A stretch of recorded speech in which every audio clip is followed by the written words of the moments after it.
Hey everybody, I hope you all had a good holiday. In my last video, I had talked about what my favorite game of 2023 was, which was Final Fantasy XVI. Today, I wanted to talk about the game that everyone has been talking about from 2023, that being Baldur's Gate 3. I have been playing it for a little bit now, and at the current point in writing this script, I am about 6 hours in and have just beaten the Goblin Camp. And for that little amount of time, I can say that this game deserves all the love it gets 100% and definitely deserves the overall Game of the Year of 2023. This game is so utterly unique and it embodies the essence of D&D to a T. Or should I say D? I apologize for me. But before we get into the meat of this video and discuss why I think Baldur's Gate 3 is so amazing, please make sure you do hit that subscribe button and like the video. It honestly does really help the channel grow. And this year I am aiming to hit 10,000 subscribers. With that said, thank you so much for listening to my shell out, and let's get on with the video. Let's start out with all the things I think make this game stand out in terms of customization. The character customization, while being a little limited for the face choices, is absolutely huge. From the range of classes you can pick, to the choices in your abilities and traits, and even the smallest things like what earrings do you want to wear. It's so fun creating your exact D&D character, and this game really embodies anybody's D&D character that they've even played for years. They can easily make it in Baldur's Gate 3. The class options, though, are really my favorite part of the game. I love playing as a rogue, and this game makes rogues feel really good to play. Giving them multiple actions during a turn, having way more option checks to get out of combat, or even get extra dialogue out of a person. This game really gives you that classic charisma feel with your dialogue options and checks. I will say though, sneaking in the game and overall stealth is a little lacking. I don't like how your party really slows you down unless you manually make them stay where they are, but if that happens, then you need them to catch up to you if you get caught. Sure, you can have all your party members also sneak, but most of them will get caught really easily. I would have liked it if, when stealth is on, it only focuses on the character that has the highest stealth roll. And if you get caught, then everyone is already right there ready to go. But honestly, this game is really all about choice. While I love being a rogue and doing stealth, my roommate, who has also been playing the game, went with a warlock DPS build, focusing on all big damage while making sure he is spaced properly so enemies have a hard time getting to him. This game just lets you play the game the way you want to play it. You can be with almost anyone you want to be with, aka the bear, and you can identify with who you really are, whether it be male, female, they, them, etc. I think choice is very important, and it's really nice to see all your choices represented to be who you want to be. To go on to another topic though, the story in this game is just utterly fascinating. The character interactions in the game are just so enthralling. I'm kind of the type of person where I read at my own pace, and once I'm done reading the dialogue, I usually skip to the next piece, and that continues until the cutscene is usually over. While I do still do that in this game, I see myself doing it a lot less than I normally would. The interactions in this game just scream quality. Almost all options you pick have weight to them, or really just have substance to what you say. It is basically like Dragon Age Origins, but amped to the 11th degree. When you meet an NPC or a new companion, you pretty much determine how they will feel about you within the first couple of interactions. The first time I played this game was in early access.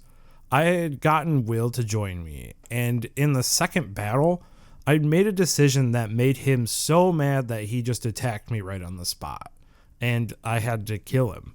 And so as soon as he went down, I was not able to revive him. He was gone from just one choice. While I do love this system, the system really is a double-edged sword. If you are not being careful and saving all the time, one bad decision for either a roll or just how you pick a dialogue option can really throw the whole game for a loop. Another example I have from early access is the first time I went to the Goblin Camp. I had talked to one of the Goblin leaders and she had led me into a room. Once in the room, she had locked me in the room with her and my party was just standing outside of the room and they were locked out. She had called for backup, and my party was surrounded without me, and I was fighting the boss alone.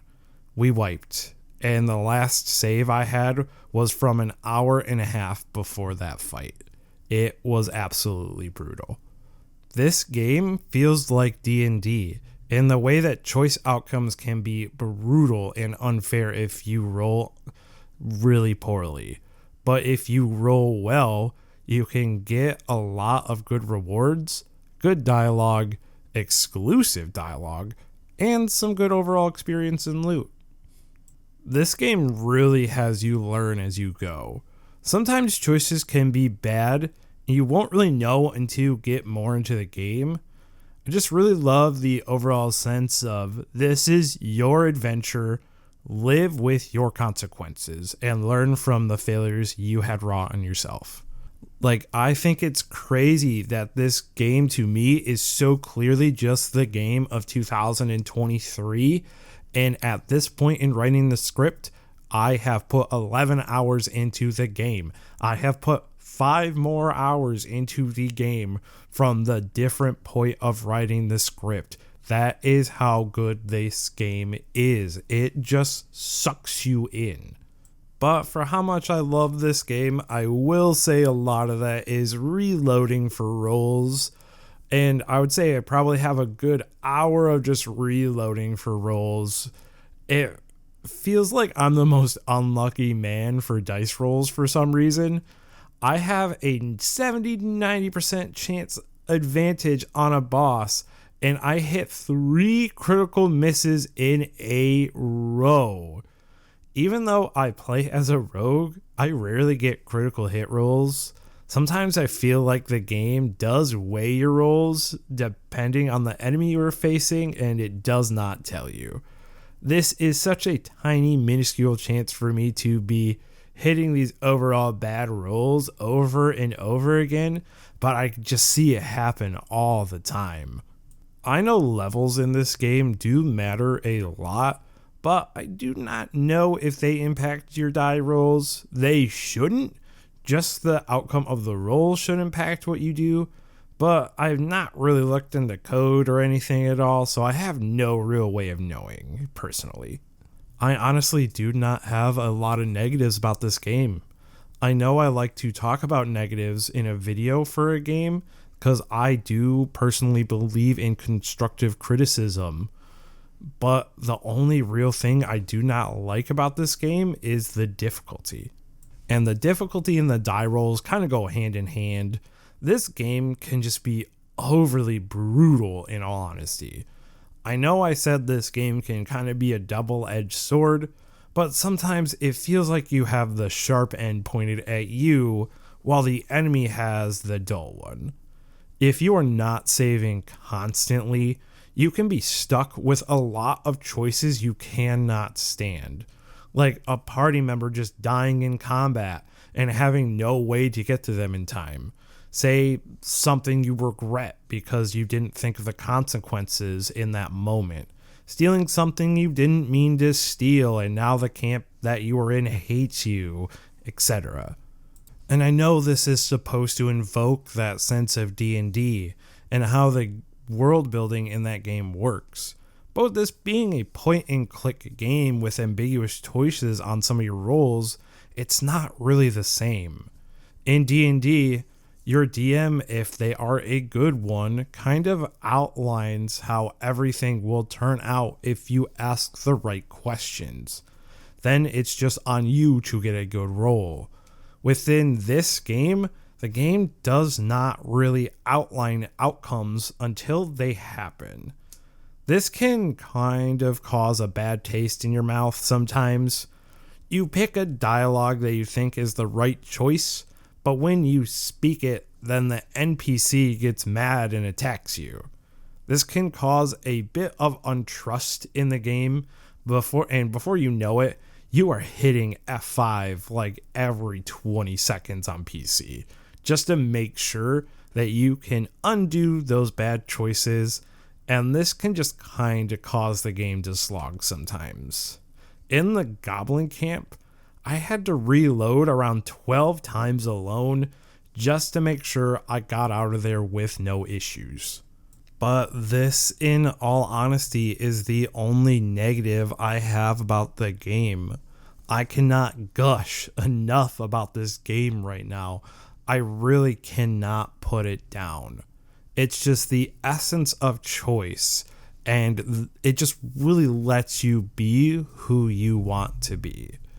I could not recommend this game more. When it goes on sale, please grab it if you have not grabbed it yet. I think it is best on PC, but if you have any of the platforms it's on and you don't have a PC, I would recommend grabbing it no matter what. You will not regret it, even if you're not an RPG fan. At my work, I had somebody who said that they weren't into RPGs at all. And I kind of explained this game to them and how it worked, and I convinced him to pick it up. Next thing I know, that was the only thing we were talking about at work for like the next 3 weeks because I played it a lot in early access. And I completely turned him around. He went from having no interest in the game to putting about 80 hours into it just on his first adventure. So I promise you, even if you think you are not into RPGs, please just give this game a try. It is truly one in a million. And honestly, that's all I have really to ramble about this game right now. I do not want to give any spoilers on any choices, just so you can kind of get your own taste of the game. If you did get to this point in the video, again, please make sure to hit the like and subscribe button. We are almost at 100 subscribers, and I would love to hit that goal by the end of January. The support you all have been giving my videos and just all the interactions I get from you just means so much. I hope you all enjoy these rambling videos, and if you have any suggestions on what games I should cover next, I'd absolutely love to hear it. Make sure you throw those down in the comments. My name is Riku. Have an amazing new year, everybody. Take care.